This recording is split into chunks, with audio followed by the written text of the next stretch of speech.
HBO's The Gilded Age has introduced a lot of people to a chunk of history unfamiliar to many. Now, if you watch the show, you've seen the gowns, the mansions, and the scandals. But what was the Gilded Age, and why does it matter? Beneath the glamour was a country undergoing radical change. Extreme wealth besides grinding poverty, booming cities built on immigrant labor and political corruption. It was lurking behind every gilded door. So why does this glittering, chaotic chapter of American history still matter today? Why does it still resonate? As wonderful as the show is, and I truly am a fan, let's step beyond the drama on the screen and explore the history that inspired it. You're watching Journeys Through History. Please like and subscribe, share, and as always, viewer suggestions for future episodes are encouraged and welcome. Let's start with the big question. What was the Gilded Age? Well, the Gilded Age refers to the period in American history from about the 1870s to the early 1900s. It was a time of rapid industrial growth, huge fortunes, and sweeping social change, but you know that from the show. What you might not know is that the phrase Gilded Age actually comes from an 1873 satirical novel by Mark Twain and Charles Dudley Warner called The Gilded Age, A Tale of Today. And yes, it's that Mark Twain. Now, to gild something means to cover it with a thin layer of gold, shiny on the surface, but not necessarily solid, smooth, or of good quality underneath. Twain and Warner used this metaphor to highlight how America's dazzling wealth hid a society plagued by corruption, inequality, and hardship. Twain famously described the Gilded Age as glittering on the surface, but corrupt underneath. Twain in Warner's novel critiques the greed, corruption, and speculative mania of post-Civil War America. The story follows several characters as they chase wealth and political influence in a rapidly modernizing society. Through its sprawling narrative and sharp wit, the novel exposes how the pursuit of riches and status often leads to moral decay, failed dreams, and, well, widespread political corruption. It's a little familiar, isn't it? Now, the title suggests this society of American prosperity that was deeply flawed underneath. And that, of course, is exactly what we see both in the HBO show and in the historical reality. A glittering surface with complex and flawed stories below. The Gilded Age was the age of Rockefeller, Carnegie, Vanderbilt, and J.P. Morgan. These industrial titans built massive fortunes in oil, steel, railroads, and finance. Admirers called them captains of industry, while critics labeled them robber barons for the crushing competitors and for exploiting workers. And this is where the HBO show picks up. It talks about the tension between old money families like the Astors and the fictional Van Ryans and the new money upstarts like the Russells. That conflict was very real. In New York society, lineage mattered as much as wealth. And the so-called 400, yes, that's a real thing, the social elite, they decided who was in and who was out.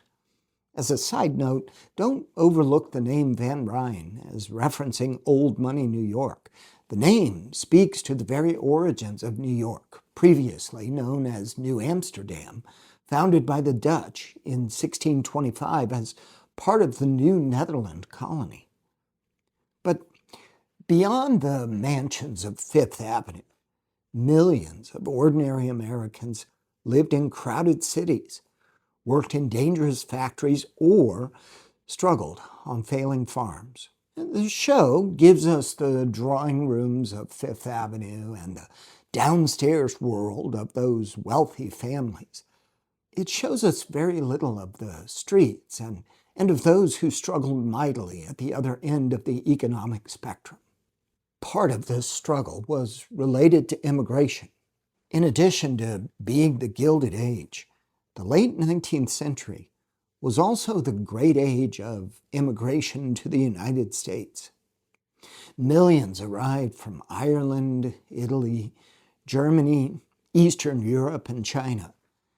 Many settled in the less expensive but rough parts of town and lived in tenement buildings, which were poorly ventilated, overcrowded apartments where entire families might live in a single room.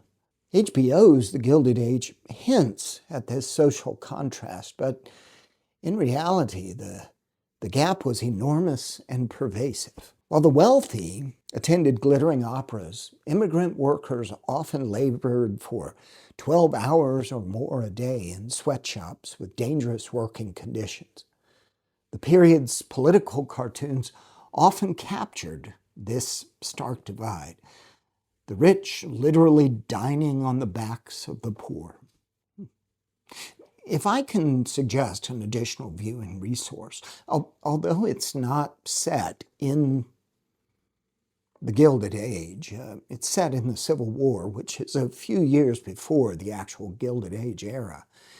It's the film The Gangs of New York, which presents a strong sense of this much more difficult and dangerous life for the immigrants further south in New York City.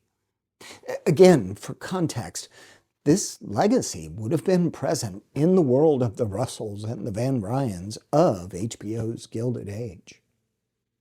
We've established that the Gilded Age was a time of immense economic growth, and it was also a period of immense political and economic corruption. As railroads expanded, cities swelled, and fortunes skyrocketed. Backroom deals, political machines, and monopolies flourished. Wealthy industrialists like Jay Gould and Cornelius Vanderbilt shaped policy through patronage and bribery, while political bosses like New York's William Boss Tweed turned city governments into personal piggy banks.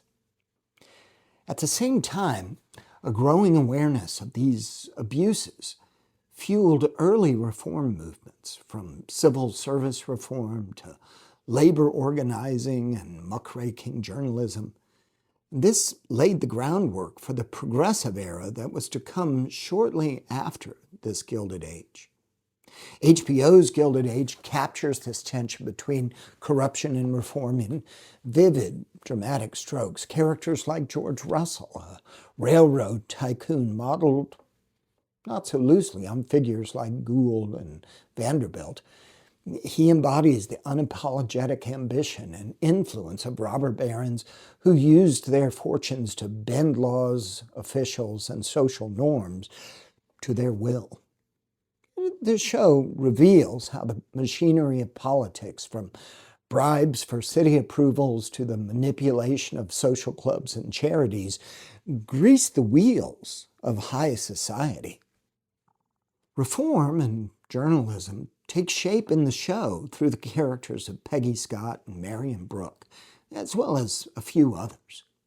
Peggy is an ambitious Black journalist and aspiring writer, and she uses her pen to expose the injustices of society and amplify the voices of those left out of the Gilded Age's glamorous narrative. In the show, her work touches on themes of racial inequality, women's agency, and systemic injustice, issues often overlooked by mainstream society and the white press of the time. By highlighting both corruption that shaped the era and the seeds of resistance that would define the next one, HBO's Gilded Age becomes more than a costume drama. It's a mirror reflecting both a glittering past and questions we're still asking about power justice, and who pays the price for prosperity. Just to give you an example of the scale of this era, let me tell you a little bit about the Gilded Age beyond New York and Newport. During the Gilded Age, Tampa, Florida, transformed from a sandy Gulf Coast outpost into a booming industrial and tourist destination. This was thanks in large part to the ambition of Henry B. Plant, a railroad tycoon and hotel magnate. Plant extended his plant system of railroads and steamships into Central and South Florida in the 1880s, connecting Tampa to national markets and tourists from the Northeast. His crowning achievement was the Tampa Bay Hotel, a Moorish revival palace completed in 1891 that embodied the extravagance of the era. It was complete with electric lights, telephones, and imported furnishings. Plant envisioned Tampa as the gateway to the Caribbean, and his developments helped lay the foundation for the city's growth as an important Gulf port and winter resort for America's elite. In contrast, another part of Tampa's rise during the Gilded Age came from immigrant labor and the industrial entrepreneurship of Ybor City. Vincent Martinez Ybor, a Cuban-born cigar manufacturer, relocated his operations from Key West to Tampa in 1886, lured by land, transportation access, and a local board of trade eager to industrialize. Ybor built a company town, recruiting thousands of immigrants from Cuba, Spain, and Italy to roll cigars in his state-of-the-art factories. Ybor City grew into a vibrant, multicultural community where mutual aid societies, Spanish-language newspapers, and labor organizing flourished. A world away from the elite fantasy marketed by the Tampa Bay Hotel. While Plant's vision catered to the upper crust of society, Ybor's built a working-class world defined by collective identity, political activism, and transnational culture. Together, Plant and Ybor represent the twin forces of the Gilded Age: corporate wealth and working-class labor, luxury tourism and gritty manufacturing, top-down development, and grassroots community building. Tampa's evolution during this period mirrored the larger national story. Massive infrastructure investments, industrial booms, rising immigration, and stark divides between the social classes.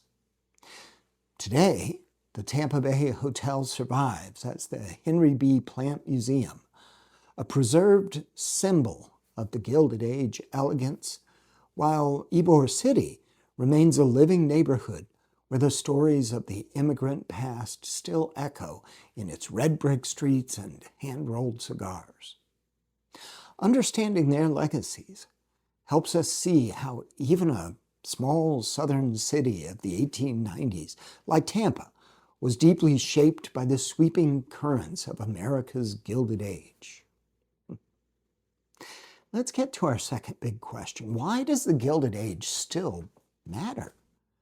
So beyond the beautiful architecture and gowns, beyond the drama and the intrigue of the HBO story, why should we still care about the Gilded Age today? And why is it important for us to understand what it really was? Because, again, many of the same tensions present in the show still echo in our world today. As an era of American history, the Gilded Age matters because it was the moment America became recognizably modern. And many of the challenges we face today were born during this era.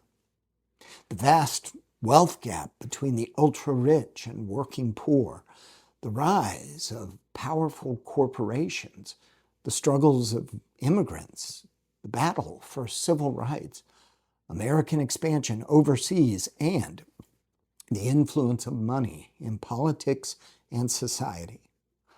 All of these were hotly debated topics in the 1880s and 90s, just as they are in the 2020s.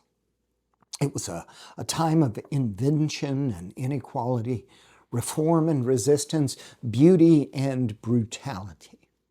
Some historians argue that we currently live in a second Gilded Age, only now with tech billionaires instead of steel, oil, and railroad magnates.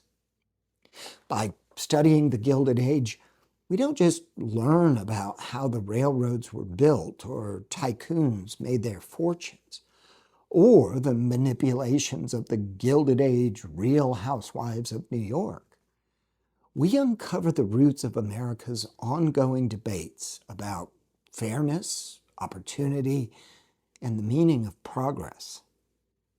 The age may have been gilded on the surface, but remember the deeper truths that it reveals about power, society, and identity, and those remain as relevant as ever. Understanding this period helps us see today not just as a moment in crisis, but as a part of a long, unfinished story of how a democracy wrestles with its values in the face of change. By understanding the first Gilded Age, we see how Americans of the past confronted these problems, sometimes failing, sometimes succeeding, and how their choices shape the country we live in today. Now, if the HBO series has sparked your curiosity, and I hope it has, you can dig deeper into 3 key areas of interest from the real Gilded Age. First is the rise of big business, like you could study the Rockefeller Standard Oil and Carnegie's steel empire and how they transformed the economy and led to the first antitrust laws. Or you could look at immigration and urban life, the world of Ellis Island, Chinatown, and the crowded tenements where new Americans carved out a life. Or 3, you could look at the roots of reform, the labor strikes, suffragists, African Americans, and journalists who pushed back against corruption and inequality. In the description below, I've provided some suggested readings if you'd like to learn more. And please, remember to like the video and share, comment, subscribe so that we can build our viewership and bring you more journeys through history. The HBO show The Gilded Age gives us an opportunity to learn of an era in American history that many people may never have heard of, and it reveals the glittering, glamorous surface of that Gilded Age. But when you peel back the gold, you discover the story of America becoming modern, messy, and complicated. And when you put it in context, that's some history worth knowing. Until next time, safe journeys.